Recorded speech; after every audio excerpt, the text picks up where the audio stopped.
Fala galera, Marco Túlio na área para mais um vídeo aqui no canal do SPM 365. Hoje eu estou aqui para fazer um balanço do Campeonato Brasileiro e trazer alguns dados relevantes para vocês. Fica aí comigo porque depois da vinheta eu vou trazer os principais destaques, tanto coletivos quanto individuais, da edição do Brasileirão de 2020.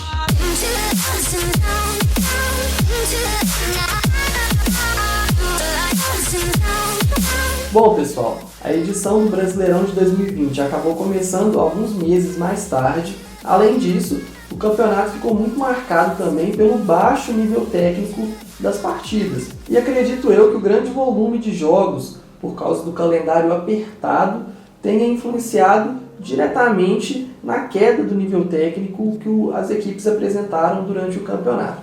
Inclusive, na reta final do campeonato, a gente teve um revezamento muito incomum de equipes na liderança entre São Paulo, Galo, Inter e Flamengo. O Inter chegou a estar 12 pontos atrás do São Paulo, conseguiu tirar essa diferença e depois o próprio Inter acabou perdendo a liderança para o Flamengo a 2 rodadas do fim do campeonato. Então, assim, foi realmente algo muito emocionante, mas que tecnicamente deixou muito a desejar. Bom, mas vamos falar de coisa boa então. Vamos aos destaques do campeonato. O Flamengo teve o melhor ataque da competição, com 68 gols marcados nos 38 jogos, mas convenhamos que uma média inferior a 2 gols por jogo para um time campeão não é nenhum valor que impressiona. Então, mesmo o Flamengo mantendo a base do time do ano passado, claramente não conseguiu repetir o ótimo desempenho que teve na edição de 2019, quando estava sob o comando de Jorge Jesus.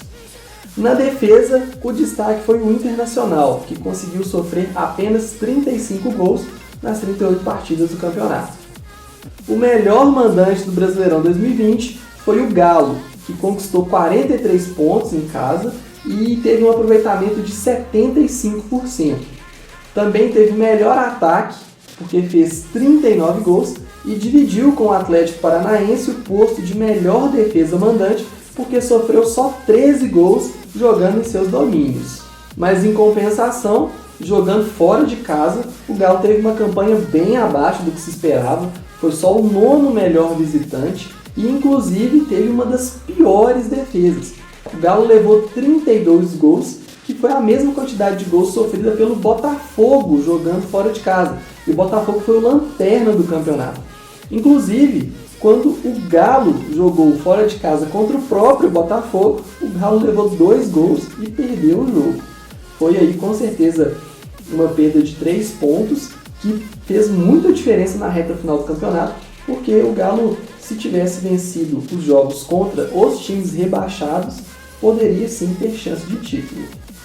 E por falar em defesa, o Inter também teve relevância em um aspecto defensivo, já que foi o time que mais vezes saiu de campo sem levar nenhum gol.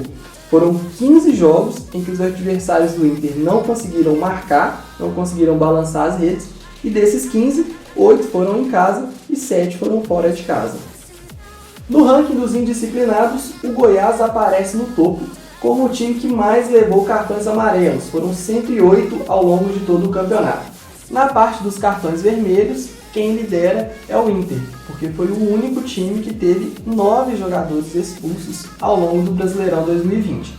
Arrisco eu dizer que a expulsão mais marcante foi a do Rodinei, porque o Inter teve que pagar uma multa de R$1 milhão para que o atleta pudesse entrar em campo contra o Flamengo, e o Rodinei, além de ter falhado no primeiro gol do Flamengo, foi expulso no comecinho do segundo tempo, o que dificultou bastante a vida do Inter diante de um time tão poderoso e tão bem organizado como o Flamengo. E aí o Inter perdeu o jogo e perdeu também a liderança na penúltima rodada. Na artilharia, Claudinho e Luciano dividiram o primeiro lugar com 18 gols marcados cada um. Galhardo e Marinho começaram muito bem o campeonato, dominaram a ponta desse quesito durante boa parte do campeonato, mas aí o Luciano conseguiu ter um desempenho no segundo turno muito bom, o Claudinho a mesma coisa, e Marinho e Galhardo acabaram ficando com 17 gols marcados cada um, empatados aí no segundo lugar. Nas assistências, nós tivemos um empate triplo. Arrascaeta do Flamengo e Vina do Ceará estavam dominando a lista com 9 assistências cada um até a última rodada. Mas o Keno, na partida contra o Palmeiras, conseguiu dar 2 assistências e alcançar seus 2 colegas. Então, portanto, Arrascaeta, Vina e Keno dividiram o posto de jogadores com mais assistências para gol do Brasileirão 2020. Na parte de desarmes, tivemos um destaque do Red Bull Bragantino, que foi o Aderlan. Inclusive, quem assiste às nossas dicas da rodada vai se lembrar da gente já ter recomendado o Aderlan aqui, justamente pela boa média de desarmes que ele tem, porque os desarmes são um quesito muito importante na hora de montar a defesa de um time de fantasy game. E para fechar, a gente montou a seleção do Campeonato Brasileiro 2020. Nós pegamos os jogadores com as melhores médias ao longo de toda a temporada e montamos o time dos sonhos. O gol da nossa seleção ficou com o Gatito Fernandes. Ele teve uma média de 24,10 pontos ao longo da temporada e foi o único goleiro a superar a marca dos 20 pontos de média. Muito provavelmente isso aconteceu porque o Botafogo teve sérios problemas defensivos durante a temporada, o que obrigou o Gatito a fazer muitas defesas e por isso a pontuação dele foi bastante alta em muitos jogos. Na defesa, nós tivemos uma dobradinha atleticana. Júnior Alonso foi o melhor defensor do campeonato, Dani Alves foi o segundo, Hever foi o terceiro e Felipe Luiz foi o quarto. Todos esses jogadores foram muito recomendados por nós aqui nas dicas da rodada e tiveram realmente um peso muito importante para suas equipes ao longo de todo o campeonato. Já no meio-campo, nós tivemos uma dobradinha do Flamengo. O Gerson foi o melhor meio do campeonato, com uma média acima de 23 pontos, e o William Arão foi o segundo meio do campeonato, com uma média um pouquinho superior aos 21 pontos. E junto dos dois estão Jair do Galo e Diego Pituca do Santos. E para fechar a seleção do Brasileirão 2020, nós temos Marinho com uma média acima dos 25 pontos e Claudinho com uma média um pouco acima dos 21. Foram os únicos atacantes que ultrapassaram a casa dos 20 pontos. E faz muito sentido que esses jogadores estejam na nossa seleção, porque no ranking de participações diretas em gols, que somam assistências e gols, os dois jogadores dividiram a liderança com um total de 24 participações diretas para cada um. Então, pessoal, esse foi o nosso vídeo sobre o balanço do Brasileirão 2020. Espero que vocês tenham gostado. Quem gostou, deixa um joinha. Quem não gostou, deixa um dislike. Comenta aqui embaixo também o que você achou. E por último, mas não menos importante, o futebol não para aqui no SPM 365.